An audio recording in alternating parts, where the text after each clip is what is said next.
நம்ம அடிக்கக்கூடாது, திட்டக்கூடாது அப்படின்ற மாதிரி வந்துட்டு நம்ம இருக்கிறோம். ஸ்கூல்லயும் இப்ப டீச்சர்ஸ் அடிச்சாங்க அப்படின்னா அந்த ஊரே கூடிடுது. அப்ப அப்படி ஒரு வளர்ப்புல அந்த குழந்தைங்க வளர்ந்துட்டு இருக்கும்போது ஒரு 35 பேருக்கு முன்னாடி வந்துட்டு உன்னால இது செய்ய முடியாது, பண்ண முடியாதுன்னு சொல்லி பேசுறாங்கன்னு வச்சுக்கோங்களேன். ஓகே. நமக்கும் இருந்திருக்கும், ஆழ் மனதுல இருக்கும். ஆனா நம்ம அதை பேச மாட்டோம். நம்ம அதை வந்து பெருசா அதை டிஸ்கஸ் பண்ணிருக்க மாட்டோம் பேரண்ட்ஸ் கிட்ட. எனக்கு இதனாலதான் அஃபெக்ட் இருக்கு அப்படின்றது நம்ம சொல்ல மாட்டோம். தப்பு, அதனால தானே டீச்சர்ஸும் திட்டுறாங்க அப்படின்றது. குழந்தை வந்து என்கிட்ட சொல்றாங்க, இது மாதிரி பேசுறாங்கல்ல.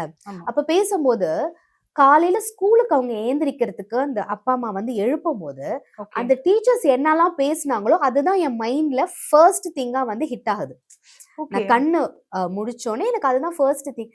நமக்கு இது நடக்கும்ல, முன்னால் நடந்த விஷயம், ஏதோ ஒரு பிரச்சனை கொடுத்த ஒரு விஷயம், இல்ல நம்மளே சின்ன வயசுல இருக்கும்போது ஏதோ அந்த ஒரு டீச்சர் நம்மளையே சும்மா பிளேம் பண்ணிட்டே இருக்கிறாங்க அப்படின்னா, அப்ப வந்து என்ன காலையில ஏந்திரிக்கும் போது ஐயோ இன்னைக்கு அந்த பீரியட்னா ஃபர்ஸ்ட் பீரியடா இருக்குமே, நம்மளுக்கு இது நம்மளுக்கு சொல்ல தெரியல. இப்ப இருக்கிற குழந்தைங்க சொல்றாங்க, அஃப்கோர்ஸ் அது ஸ்ட்ரெஸ்ஸா தான் ஆகும்.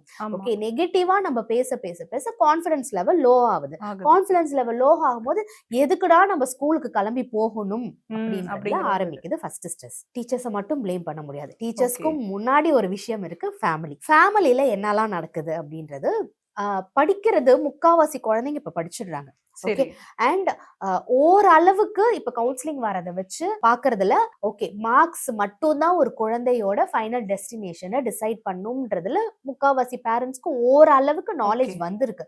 பட் அதை மீறில ரொம்ப மெச்சூர்டா இருக்காங்க இப்ப இருக்கிற பசங்க. பேசுறதா இருக்கட்டும், பிஹேவ் பண்றதா இருக்கட்டும், அதை வந்து பேரண்ட்ஸ் அக்செப்ட் பண்ணிக்க மாட்டேங்கிறாங்க. ஏன் இவனுக்கு குழந்தை தன்மையே இல்லையே, ஏன் அவன் இப்படி இருக்கிறான், ஏன் அவ அப்படி இருக்கிறா, ஏன் ஓவரா பேசுறாங்க பண்றாங்க அப்படின்ற போது அவங்களோட சைல்ட்ஹுட்டும் இப்ப இருக்கிற குழந்தையும் கம்பேர் பண்றாங்க. கரெக்ட். அவங்களுக்கு நடந்த பேரண்டிங்கும் இப்ப இருக்கிற நம்ம பண்ற பேரண்டிங்கும் கம்பேர் பண்றாங்க.